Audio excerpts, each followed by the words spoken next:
Hi guys, welcome back to my channel. It's Jade Melody here and welcome to episode number 3, the final episode of my short series about how to make your hip flexors the happiest and healthiest version of themselves. So this is episode number 3. If you've missed episode number 1 and 2, just go back onto my channel and you'll see happy and healthy hip flexors, episode number 1 and 2 already on there. But this one is going to top off number 3 here.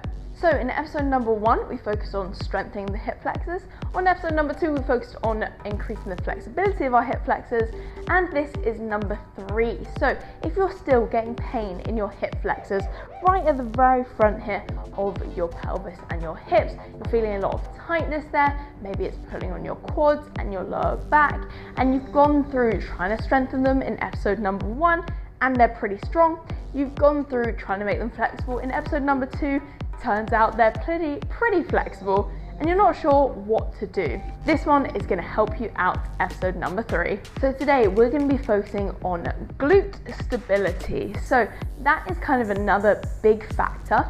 If you feel like your hip flexors are already strong and they're flexible, but it's still causing you issues, then it might not actually be coming from your hip flexors. It's very likely that you're not stabilizing correctly in your glutes and in your hips, and that is causing you issues up front in those hip flexors. Now, there is many other reasons why you could be getting hip flexor pains. If you still are, do make sure to seek advice from a GP or physio, but glute stability is one thing that is highly neglected by a lot of people, again, athletes, runners, etc.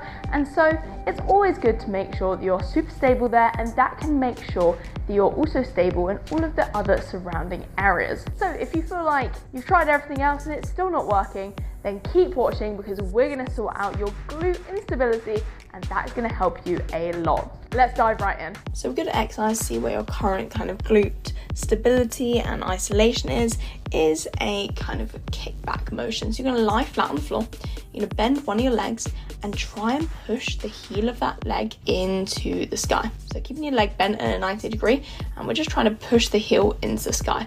You're trying to squeeze that glute, activate that glute to lift it up. Now you're trying to make sure that your hips stay on the floor, stomach, chest, everything else staying on the floor.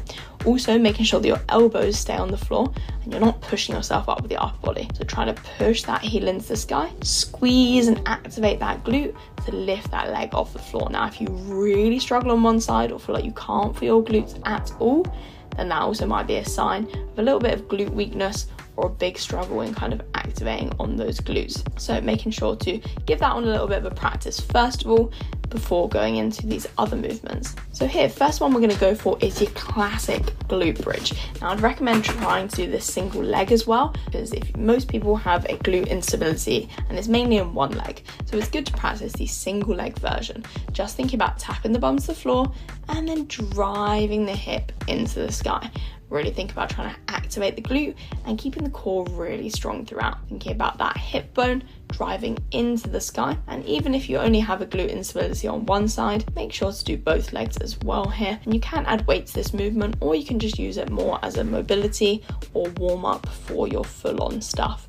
So again, just pushing that one glute up into the sky, trying to activate on that glute as much as you can as you push into the sky. Now we can also go for an extended glute bridge here. Now this one is definitely more hamstring dominant, but it can be good just to again be focusing on the position of a glute bridge. So this one, you'll have your feet a lot further away from you and your knees won't be as bent.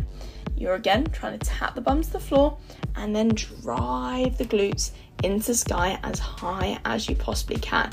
Now you will feel your hamstrings season up a lot here. The hamstrings are going to switch on a lot more, and they are going to be really activated, which isn't a bad thing. Again, you can also do holds where you're just holding at the top, and you can also do the single leg version of this one. Remember not to have your foot too close this time. It's going to be a little bit further away. Although the hamstrings will be working a lot during this one, like I said, that's not a bad thing.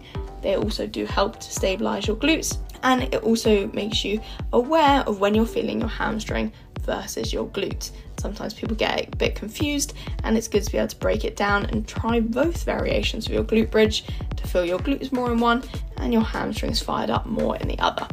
Good one for balance, this one too.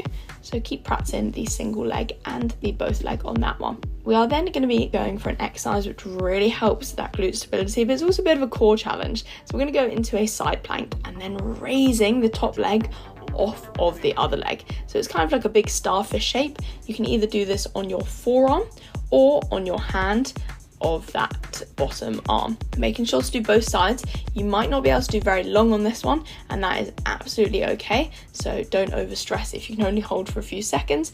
You can also do this with your bottom leg bent on the floor, but if you want the full challenge, we're lifting up and we're trying to lift that top leg, hold that top leg in the sky, stabilize, stabilize, stabilize. Try not to shake around too much, few seconds before coming down to relax. Number 2 we have here is the absolute classic clamshell position. So we're going to be popping the band over just the top of your knees here and tapping the bums to the floor, then driving the bum forwards and going into a big clamshell. So we're going to be lifting the knee up into the sky. So pushing against that band, lifting the knee up, pushing the bum back and then forwards. Making sure when you lift those hips off the floor, you're really pushing the bum forwards. So if you kind of watch here, when I start the position, my bum is going to be behind me.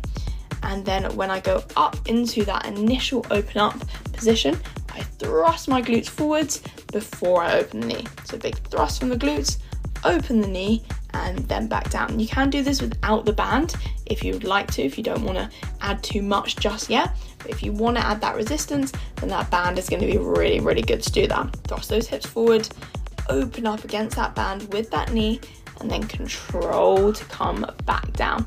Both glutes are going to be super fired up whilst you're doing that one during each time. But then have a kind of similar movement where we're going to go for some more abduction.